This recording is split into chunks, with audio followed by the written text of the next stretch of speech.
Hello and welcome back to my channel eyes of moms.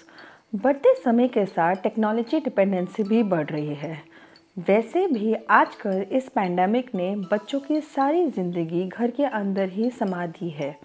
Guys, आज मैं एक बहुत ही रिक्वेस्टेड वीडियो के ऊपर बात कर रही हूँ, जो कि है कि मैं अपने बच्चे का स्क्रीन टाइम कैसे मॉनिटर करती हूँ और मैं अपने बच्चे को कितना स्क्रीन टाइम देती हूँ। वीडियो को आगे बढ़ाने से पहले बस एक छोटी सी रिक्वेस्ट है कि आप प्लीज़ मेरे चैनल को सब्सक्राइब करें। मार्क माई वर्ड्स, आप कभी भी रिग्रेट नहीं करेंगे क्योंकि you will get enough videos to tackle your baby in a easy way method. Plus आपको pregnancy related and parenting related कोई भी क्वेरी हो तो आपको आइज ऑफ मॉम्स कम्युनिटी से मिल जाएगी। फ्रेंड्स, आजकल के न्यू पेरेंट्स को ये इम्प्रेशन रहता है कि बच्चे अल्फ़ाबेट्स, नंबर्स या कोई भी लर्निंग चीज़ें जो हैं वो सिर्फ इलेक्ट्रॉनिक डिवाइसेस से ही लर्न कर सकते हैं। अधिकतर बच्चे ब्राइट इमेजेस, फनी साउंड्स को बहुत ज़्यादा इंजॉय करते हैं, बट ऐसा कोई साइंटिफिक रीज़न नहीं है कि आपके बच्चे को सिर्फ स्क्रीन लर्निंग से ही लर्निंग के बेनिफिट्स मिलेंगे। डियर पेरेंट्स, ये सच है कि स्मार्टफोन्स ने पेरेंट्स को बहुत ज़्यादा बेनिफिट दे दिया है, बट कितना स्क्रीन टाइम इम्पॉर्टेंट है ये एज पेरेंट्स हम लोगों को मॉनिटर करना चाहिए। और तो और आजकल बच्चों की पढ़ाई भी स्क्रीन पे डिपेंडेंट हो गई है ड्यू टू दिस पैंडेमिक। अब आते हैं इस पॉइंट पे कि कितना स्क्रीन टाइम ठीक है एक बच्चे को देने के लिए। Friends, according to the research, बच्चे जो 24 महीने से छोटे होते हैं उन्हें तो बिल्कुल भी स्क्रीन टाइम या किसी भी टाइप का फ़ोन या किसी भी तरीके की स्क्रीन का एक्सपोजर नहीं देना चाहिए। हाँ, 2 साल से जो बड़े बच्चे होते हैं उनको 1 घंटे से ज़्यादा स्क्रीन टाइम नहीं देना चाहिए, बट ऑफ कोर्स आजकल पैंडेमिक की वजह से बच्चों को 2-2 घंटे के लिए क्लास में बैठना पड़ रहा है, जिस वजह से बच्चों को स्क्रीन का ओवर एक्सपोजर मिल रहा है। इनफैक्ट आजकल पेरेंट्स को तो ये भी लगता है कि अगर बच्चे खाना नहीं खा रहे हैं तो हम उसको किसी भी टाइप का स्क्रीन या जिस भी वीडियोस को वो बहुत लाइक करता है वो हम दे दे बच्चे को खाना खाते वक्त। Friends, mark my words, this is a very wrong technique which we as parents are using on our kids, क्योंकि बच्चों का जो ब्रेन होता है वो एवरी डे डेवलप कर रहा है और हम अपने बच्चे के ब्रेन को कंफ्यूज कर रहे हैं कि क्या इंपॉर्टेंट है क्या नहीं।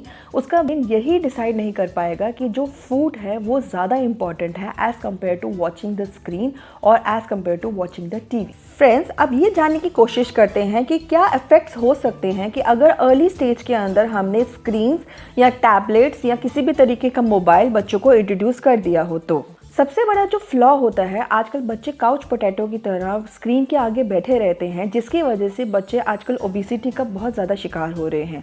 बच्चों को बिल्कुल भी इंटरेस्ट नहीं आता आउटडोर या इंडोर एक्टिविटीज़ के अंदर, बिकॉज जो स्क्रीन के अंदर जो इतने वाइब्रेंट कलर्स होते हैं वो बच्चों को बहुत अट्रैक्ट कर रहे होते हैं। दूसरा सबसे बड़ा फ्लॉ ये है कि बच्चों की एकेडमिक्स, बिहेवियरल, फिजिकल और साइको सोशल वेलबींग बहुत ज़्यादा इफेक्ट हो रही है। इसलिए अगर बच्चों की स्क्रीन टाइम बढ़ी रही तो बच्चों के अंदर delay in learning language skills या बच्चों की स्पीच स्किल्स में भी बहुत ज़्यादा इफेक्ट देखने को मिलता है, जिसकी वजह से बच्चे बोलने में बहुत ज़्यादा टाइम ले रहे हैं। चौथा, बच्चों की आइज़ और विजन को बहुत ज़्यादा डैमेज करता है। पांचवा जो सबसे बड़ी प्रॉब्लम ये है, बच्चे बुक रीडिंग और सोशली कनेक्ट करना बहुत ज़्यादा बंद कर देते हैं। बच्चे लोगों से इंटरेक्ट करना बंद कर देते हैं क्योंकि आइसोलेशन में बच्चों को स्क्रीन देखने में बहुत ज़्यादा इंजॉयमेंट मिलती है। बच्चे बिल्कुल भी बोर नहीं होते, जिसकी वजह से बच्चे इंटरेक्ट बहुत ज़्यादा कम करते हैं। चलिए फ्रेंड्स, अब मैं ये बताती हूँ कि मैं अपनी 2.5 साल की बेटी राविया को कैसे गाइड कर रही हूँ ताकि वो नॉन स्क्रीन टाइम्स को ज़्यादा इंजॉय करे और वो ज़्यादा बोर ना हो। मैं कैसे एंगेज करती हूँ नॉन स्क्रीन टाइमिंग्स में। सबसे पहला पॉइंट ये है कि मैं फ्लैश कार्ड्स यूज़ करती हूँ और मैं बच्चे को पढ़ाने के लिए कभी भी स्क्रीन पे डिपेंडेंट नहीं हुई। मेरे मानने में फ़्लैश कार्ड्स आजकल बहुत तरीके की मार्केट में अवेलेबल हैं। इनफैक्ट फ़्लैश कार्ड बच्चे की विजन से ब्रेन को बूस्ट करते हैं और उसकी कॉग्निटिव स्किल्स को भी बहुत ज़्यादा डेवलप करते हैं। यही रीज़न है कि जो मेरा लर्निंग प्रोसेस रहा है या मेरा टीचिंग प्रोसेस रहा है वो सिर्फ फ़्लैश कार्ड से ही रहा है। बच्चे उसको इंजॉय भी करते हैं, बच्चे बोर भी नहीं होते हैं। एंड आई बिलीव मेरा बेटी तो बिल्कुल भी स्क्रीन को नहीं मांगती है अगर मैं इस तरीके की इंटरैक्टिव लर्निंग बेबी के साथ करती रहती। दूसरा पॉइंट ये है कि मैं अपनी बेटी को उसकी हॉबी में बहुत ज़्यादा इंगेज करती हूँ। जैसे जैसे मेरी बेटी बड़ी होने लग गई है, उसके अंदर डिफरेंट तरीके की हॉबीज़ जनरेट हो रही हैं। उसको पेंटिंग में बहुत ज़्यादा इंटरेस्ट है, she loves to explore with colours. तो मैंने ये पॉइंट ध्यान रखा कि मेरी बेटी की जो हॉबी है वो उसको लर्निंग भी दे सकती है, प्लस उसके बोर्डम को भी दूर कर सकती है। तो मैंने डिफरेंट तरीके के पेंटिंग कलर्स और पेंटिंग क्रेयॉन्स, अभी क्योंकि वो छोटी है तो उसको क्रेयॉन्स होल्ड करना, उसको कलर रिकग्निशन अभी कराने की मैं कोशिश कर रही हूँ। इससे वो बोर भी नहीं होती और वो स्क्रीन भी बिल्कुल नहीं मांगती है and she loves painting. Next, मैंने अपनी बेटी को बुक्स, लर्निंग बुक्स बहुत जल्दी इंट्रोड्यूस कर दी थी। मार्केट में तरह तरह की अल्फ़ाबेट और डिफरेंट तरीके की बुक्स अवेलेबल हैं। अपने बच्चे की एज के हिसाब से अगर आप राइट टाइम पे अगर राइट बुक्स प्रोवाइड करेंगे, मार्क माई वर्ड्स, ये बच्चों को उसमें बहुत ज़्यादा इंटरेस्ट आता है and they love to read, they love to learn. अगर आप अपने बच्चे को स्टोरी भी सुनाएंगे तो आपके बच्चे को बहुत ज़्यादा क्वालिटी टाइम मिलेगा आपके साथ। मार्क माई वर्ड्स, चीज़ भूल जाते हैं कि जितना टाइम हम बच्चे के साथ स्पेंड करेंगे उतना ही बच्चा इंजॉय और लर्न करता है और वो इस तरीके की फालतू की चीज़ों के अंदर मुझे नहीं लगता कि इंटरेस्ट डालता है। चौथा, मैं अपनी बेटी को इंडोर एंड आउटडोर एक्टिविटी के अंदर एक मिक्सचर बना के रखती हूँ। मैं अपनी बेटी को फ्रीक्वेंटली आउटडोर ले जाने की कोशिश करती हूँ। आई एग्री कि इस समय पैंडमिक है तो मेरे पास बाहर ही एक पैसेज है जहाँ पे मैंने एक बच्चे का झूला लगाया हुआ है। मेरे बच्चे उसको बहुत अच्छे से इंजॉय करती है। इनफैक्ट आजकल सर्दियों का मौसम चल रहा है दिल्ली के अंदर और विटामिन डी की कमी बच्चों में बनी रहती है। I totally don't not depend on these medicine जो विटामिन डी हमें बच्चों को देनी होती हैं। मैं natural form of vitamin D को बहुत ज़्यादा प्रेफर करती हूँ। यही रीज़न है कि द मोमेंट मुझे पता लगता है कि बाहर एक बहुत अच्छी सनशाइन आ रही है, मैं अपने बच्चे को ले जाके वहाँ पे बच्चे के साथ बास्केटबॉल खेलना या बच्चे के साथ किसी तरीके की स्लाइड या स्विंग में इंटरेस्ट लेना, इसके अंदर बच्चे एक्टिव भी रहते हैं और बच्चे बहुत ज़्यादा इंजॉय करते हैं और आपका एक क्वालिटी टाइम भी बिल्डअप होता है अपनी पूरी फैमिली के साथ। अगर आपकी फैमिली का कोई मेंबर अगर बच्चे को ले जा रहा है, उस फैमिली के साथ एक बहुत अच्छा बॉन्ड बनता है। In fact I totally believe that humans are social animals. उनको इंटरेक्ट करना बहुत ज़रूरी है बच्चे की डेवलपमेंट के लिए। यही रीज़न है कि मैं बच्चे को नेचर के साथ भी कनेक्ट करती हूँ। इनफैक्ट वहाँ आउटडोर भी मेरे को कोई ना कोई तरीका मिल जाता है बच्चे को सिखाने का, जैसे कि ट्री कहाँ है, वॉल कहाँ है, या फिर डिफरेंट वोकैबुलरीज मैं बच्चे के साथ लर्न करती हूँ। और मैं ये ऑब्ज़र्व कर रही हूँ कि मेरी बेटी इस चीज़ को बहुत पॉजिटिव वे से लर्न और बहुत पॉजिटिव वे से उसे ले रही। पाँचवा, मैं अपनी बेटी को फैमिली कॉन्वर्जेशंस में बहुत ज़्यादा इन्वॉल्व करती हूँ। मेरा पर्सनली ये एक्सपीरियंस है कि हमें लगता है कि ये बच्चा तो सिर्फ 1 साल का है या 2 साल का है तो ये क्या पार्टिसिपेट करेगा, बट नहीं, बच्चे इक्वली सब कुछ ऑब्जर्व करते हैं, बच्चे इक्वली सब में पार्टिसिपेट करना चाहते हैं। रिसेंटली थोड़े दिन पहले ही मेरी बच्ची बैठी हुई थी अपनी पूरी फैमिली के बीच में, तो उस live in a joint family, उसकी दादी को थोड़ी सी खांसी आ गई थी जिसकी वजह से आप मानेंगे नहीं, वो 2 साल की बेटी मेरी भागकर किचन में गई है और उसने मेरे को बताया है कि मम्मा प्लीज़ पानी दे देने के लिए। तो इस तरीके की छोटी छोटी एक्टिविटीज़ से ना हम लोग अपने बच्चे की अपब्रिंगिंग को बहुत अच्छा कर रहे हैं। इनफैक्ट ये जो प्रोसेस है इससे मेरी बेटी एक फैमिली के अंदर लर्न करने की भी बहुत तरीके सीख रही है और ये उसको आगे बहुत ज़्यादा हेल्प करेगा। छठा पॉइंट ये है कि फ्रेंड्स, बच्चे हर चीज़ ऑब्जर्व करते हैं। अगर यूजुअली बच्चे अपने रोल मॉडल्स क्रिएट कर लेते हैं अपने माइंड में, दिस इज़ अ फैक्ट, बच्चे सबसे ज़्यादा नज़दीक अपने पेरेंट्स के और अपने फर्स्ट कज़न और अपने फैमिली मेम्बर्स के होते हैं। अगर पूरा दिन मैं ही फ़ोन पे लगी रहूँगी तो ऑफ कोर्स मेरा बच्चा वो भी ऑब्जर्व करेगा और वो डेफिनेटली उसको फॉलो करेगी एंड शी विल डेफिनेटली से कि आप तो पूरे दिन फ़ोन पे लगे रहते हो। तो it is important that you become a role model for your baby और आप रिस्ट्रिक्टेड टाइम रखें अपने फ़ोन का। यूजुअली इसका कॉन्सिक्वेंसेस क्या होंगे कि बच्चा मोबाइल वीडियोस देखने के लिए ले लेगा और जब उसको पर्पसली आपको अपने लिए यूज़ करना है फॉर मेकिंग अ कॉल और for doing something very important, आप उसको नहीं कर पाएंगे। छठा, लर्निंग स्टफ़ के लिए मैं अपने बच्चे के लिए बहुत सारे अच्छे इंटरैक्टिव एक्टिविटीज़ किट्स में बहुत ज़्यादा इन्वेस्ट करती हूँ।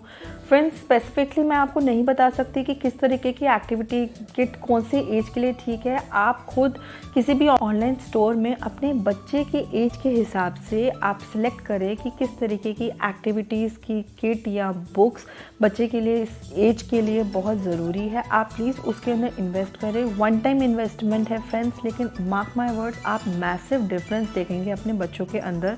इनफैक्ट बच्चों के लिए अच्छे गियर्स में इन्वेस्ट करें। फॉर एग्जांपल एक good cycle they, for example एक गुड ट्राई साइकिल सही एज पे प्रोवाइड करें बच्चे को, ताकि बच्चे के पास बोर होने की अपॉर्चुनिटी कम हो और बच्चा उससे थोड़ा सा एक्टिव भी रहे और बच्चे को एक हेल्दी ग्रोथ भी मिलती रहे। इस तरीके की जो एक्टिविटी लर्निंग किट्स जो अवेलेबल है मार्केट में, ये बच्चे की ब्रेन को बहुत ज़्यादा बूस्ट करता है। इनफैक्ट उसकी मोटर और कॉग्निटिव स्किल्स को भी डेवलप करता है। So I don't think so there is anything wrong in investing in these kind of boxes. Lastly friends, मेरी ये कोशिश रही है कि मैंने अपने बच्चे को हमेशा एक रूटीन में सेट किया हुआ है कि ताकि बच्चे को ये पता रहे कि इस समय फूड का टाइम है, इस समय नहाने का टाइम है, या इस समय आउटडोर एक्टिविटीज़ का टाइम है, या इस समय थोड़ा स्क्रीन का टाइम है। इस चीज़ को मैं कम्प्लीटली अंडरस्टैंड करती हूँ कि being parent it is really not possible to give your baby the devices, क्योंकि बच्चों के अंदर एक अलग तरीके की क्यूरियोसिटी होती है चीज़ों को एक्सप्लोर करने की। क्योंकि अगर क्योंकि बीइंग पेरेंट्स अगर हम लोग उस चीज़ को एक्सप्लोर कर रहे हैं तो बच्चों को भी लगेगा कि नहीं, ये कुछ समथिंग इज़ वेरी डिफरेंट जो बच्चे देखते हैं कि पेरेंट्स यूज़ कर रहे हैं और मेरे को रिस्ट्रिक्ट कर रहे हैं। तो आई कम्प्लीटली अग्री, थोड़ा देना is okay. It is good to monitor कि या बच्चा उस चीज़ के उस पर्टिकुलर डिवाइस में अपनी एज से रिलेटेड ही चीज़ देख रहा है या नहीं देख रहा है। ये एज पेरेंट्स हमारी जिम्मेदारी होती है कि हम उसको मॉनिटर ज़रूर करें और जितना हो सके जल्द से जल्द अपने बच्चे को एक रूटीन में लाने की कोशिश करें, ताकि बच्चे उस रूटीन को फॉलो करें। क्योंकि नियर फ्यूचर में अभी स्कूल बंद है फ्रेंड्स, थोड़े आई होप ये पैंडमिक चला जाए और कुछ एक साल के अंदर मेरी बेटी भी एक प्ले स्कूल या एक रेगुलर स्कूल में आना स्टार्ट करेगी, और तब अगर मैं बच्चे का रूटीन सेट करने की कोशिश करूँगी तो मेरे लिए एज अ पेरेंट बहुत डिफ़िकल्ट हो जाएगा।